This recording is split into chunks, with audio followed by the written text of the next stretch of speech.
Hey guys, it's Wally. Happy Homebrew Wednesday. I got my Fuller's ESB clone, which is here in the snifter on the left. And then the regular Fuller's on the right. You can see mine's pretty clear, real dark, kind of a dark orange, kind of an amber. That's clear. It's a little better on that than be expected, but we'll talk about that for a second. The nose, they're pretty close.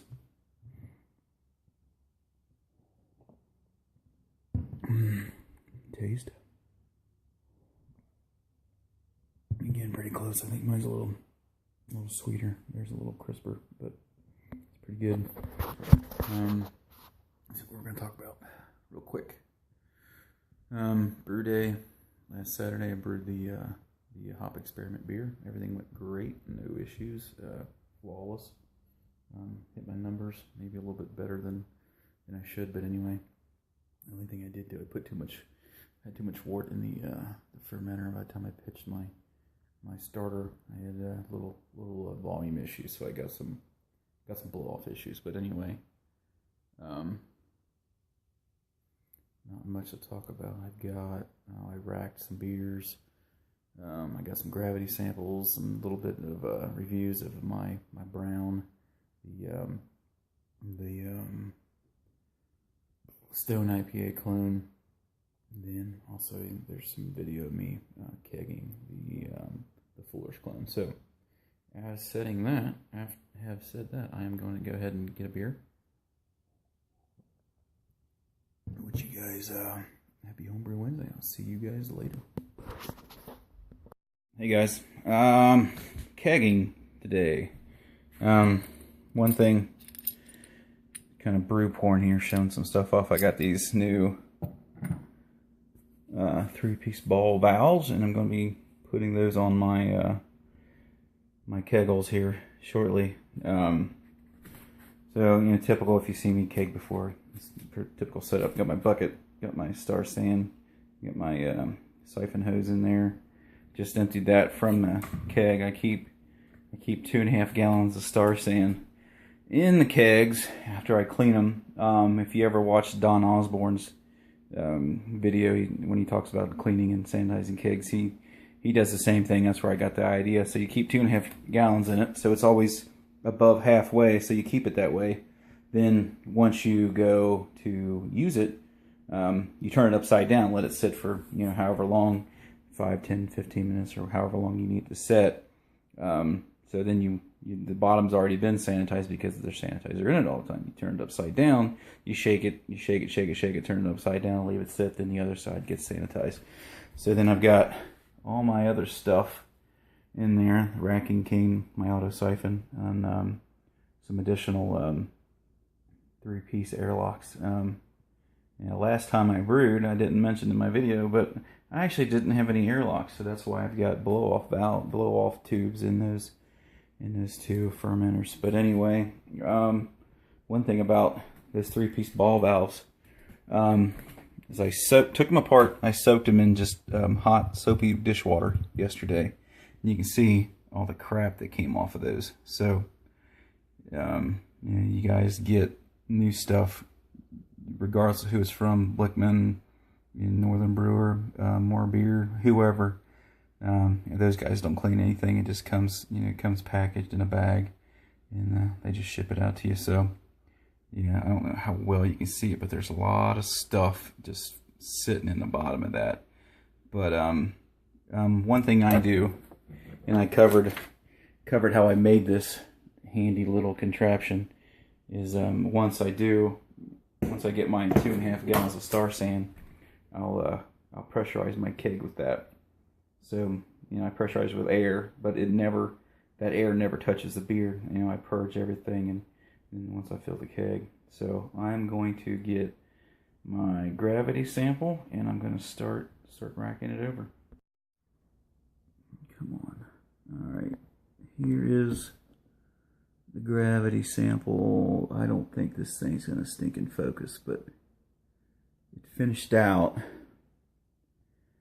at 1.014 4. So there we go. You can see it now. So not too bad. You see it's pretty clear. There's still some hop particulates floating around. It's got just 1 ounce of East Kent Goldings dry hop. So let's see. I'm gonna get a nose and get a taste on it. Smells like Fuller's. I don't know if it tastes like Fuller's.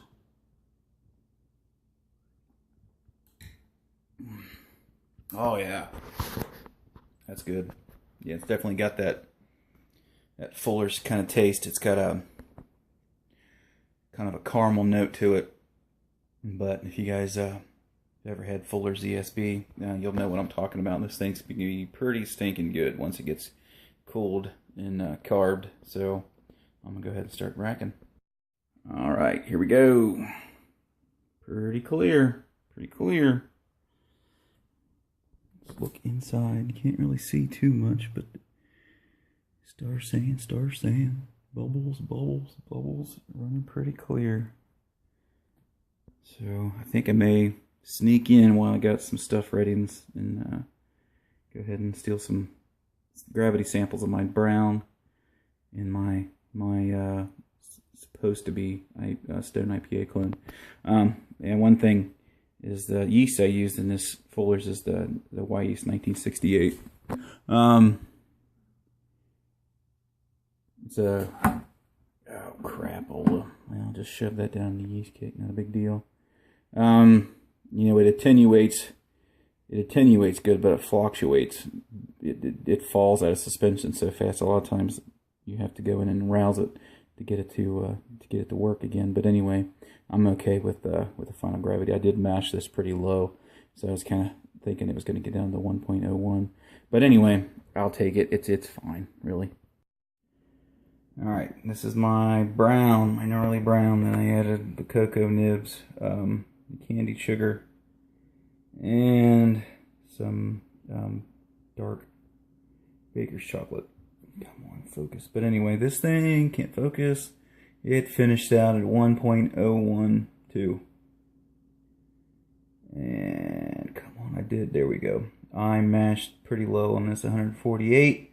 I think the original gravity was about 101.07ish, I think, something like that. So this should put it around about a 7% beer. So I don't have the exact numbers in front of me, but you know, I'll do the math and stuff on this and the Fuller's, and we'll get that down. But anyway, you're looking at it, it's not terribly murky. It's not bad. It's been in primary for 2 weeks. So I'm gonna go ahead and let it hang out for another week. Then take it. But anyway, I'm gonna get a nose and taste it. Definitely smell the chocolate. It smells more like cocoa nibs than anything. But I can definitely smell the base beer. I'm gonna get a taste.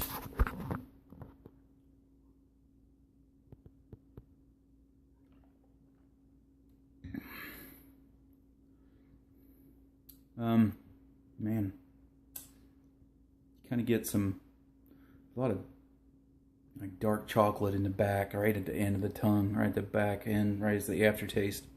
Definitely taste a lot of the base beer, but man, you can taste the raw coca nibs. If you guys have ever just taken those and just eaten them, it's got that kind of taste to it. It's not a bad thing at all. It's not a sweet. It's real dry, like a baker's chocolate. Cocoa nibs are all very dry.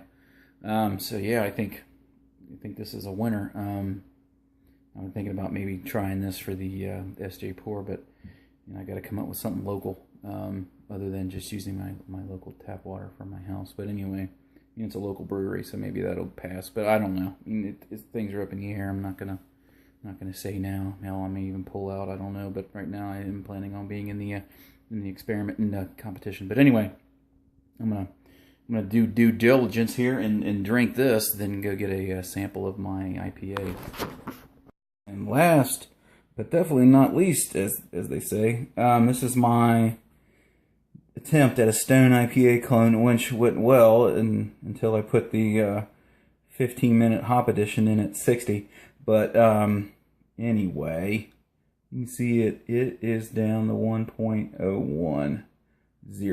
So I'm going to go ahead, and this thing is filthy. It's just hazy, and there's still a lot of big clumps of yeast floating around in it, and this thing went nuts inside the bucket. You know, in buckets you can't see what's going on inside of it, but there is the krausen was up above, up touching the bottom of the bucket lid, and up in the tube, which I couldn't see. It never came, came ever so up, blah blah blah. My tongue's in the way. It never came up high enough inside the tube for me to see that it was actually blowing out. But anyway, yeah, it's pretty filthy. I brewed that the same day I did the brown, so it's been in primary for 2 weeks. I'm going to let that go ahead for another week. Then I said it'd be 3 weeks, so I'm either I think I'm just going to let it go. I'm going to transfer it into a secondary at 3 weeks, dry hop it for that week, and go from there. There's so much crap in this beer, but it really, if I stuck with my traditional kind of dry hopping regiment, I usually will go 2 weeks in primary, then dry hop in a week, still in primary, not transfer.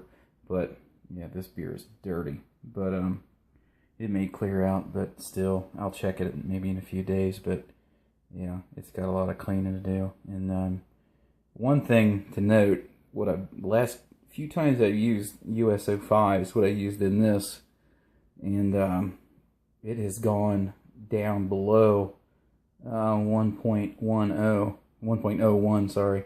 But so this thing may not be done yet. So I'm going to get a nose and a taste and see how bitter this dude is, and see what I did with my my prolonged hops schedule. Not a whole lot of pronounced hops in there. You can definitely smell hops, but it's not like a hop bomb. I mean, it's definitely there. Let's give her a taste.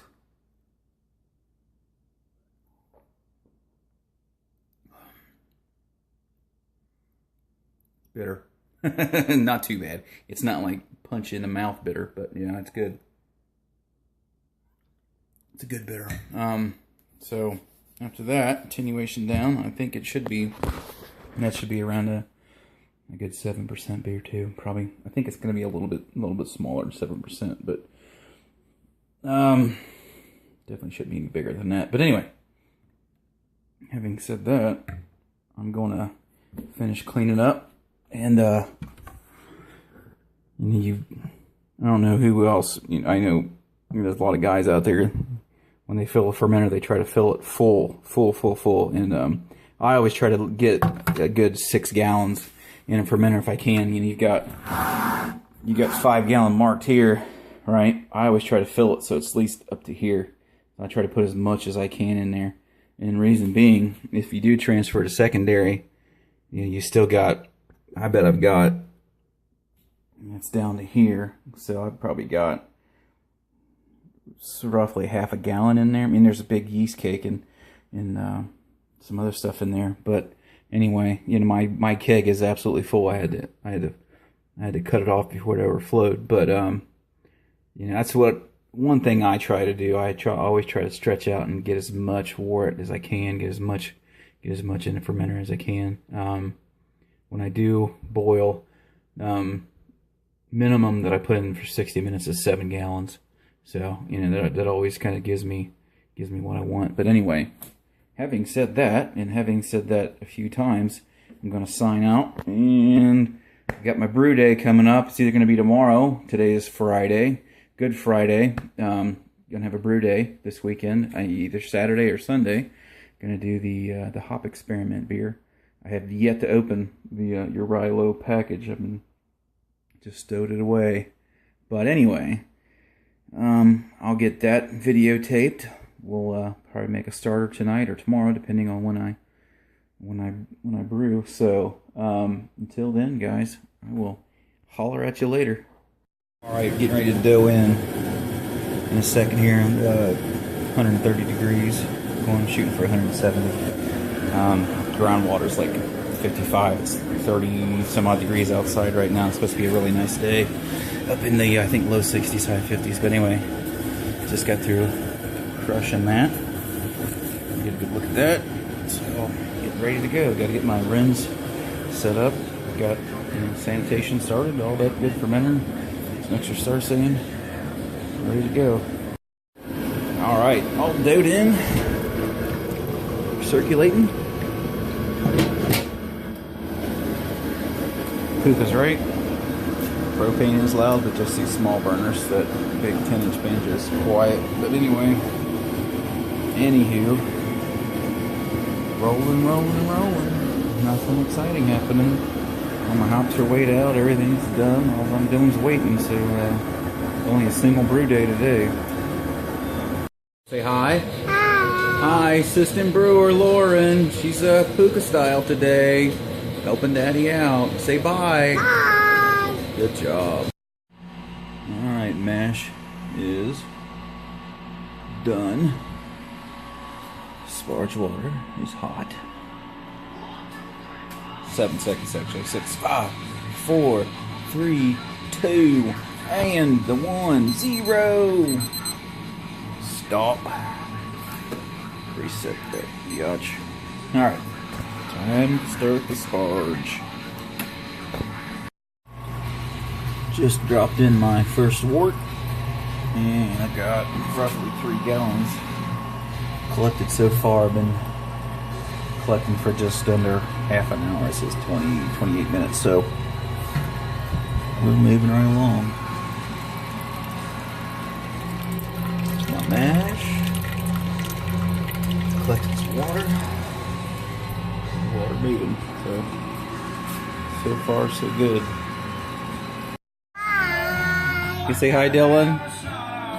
No, sleepyhead. Just got up from a nap. Alright, bye.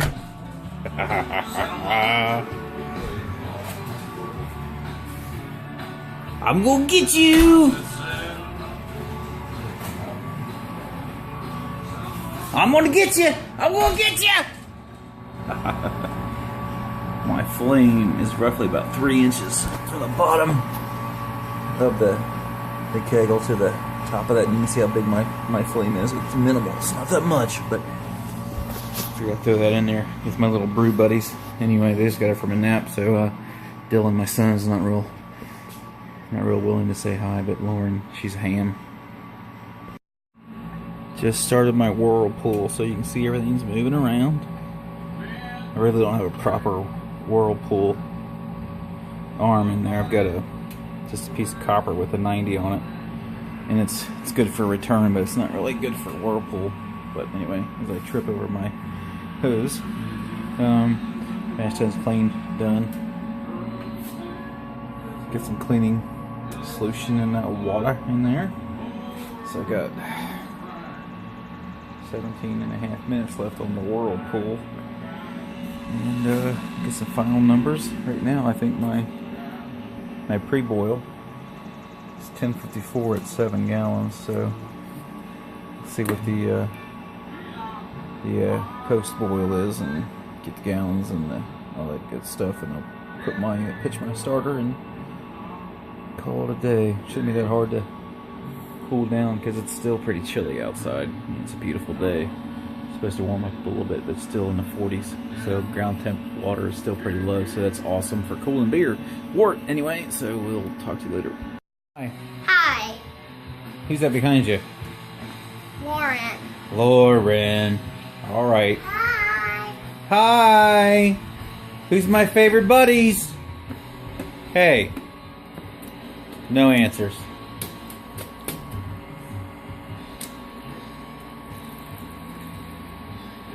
Alright, you guys don't need to play in that water.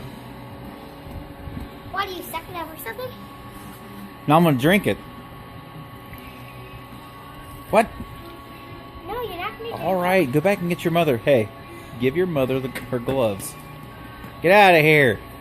Get out of here. And then when we come back. Yeah, I'm gonna pinch heinies. Yay! So, let's see, cooling down. Let's see, you can't see it. 68.9. Bottom is 104.1. So, let's let those kind of meet in the middle a little bit more, and we'll see what's going on. And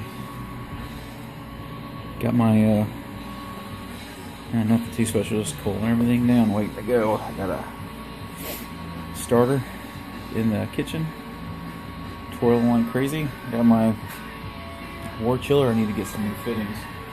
These damn things are, geez, it beats probably since I started brewing old. So it's been over 5 years, probably close to 6 years old. My oldest is 6, she'll be 7 in November. That's when I started brewing, about that time. See you guys. Alright. Pitched. Starter pitched. Everything's in place. Here's the ambient temperature. It's just about 67, 68, 69, 69 degrees. It's less than 70 in here, so that's ambient. So fermenter's probably gonna get warmer as it starts ramping up, but that's pretty much all I got right now. I've got a small dorm refrigerator, and I don't have heat capabilities in it yet, so right now that's it. But yeah, this room always stays about the same temperature, so right now we're gonna wait, we're gonna watch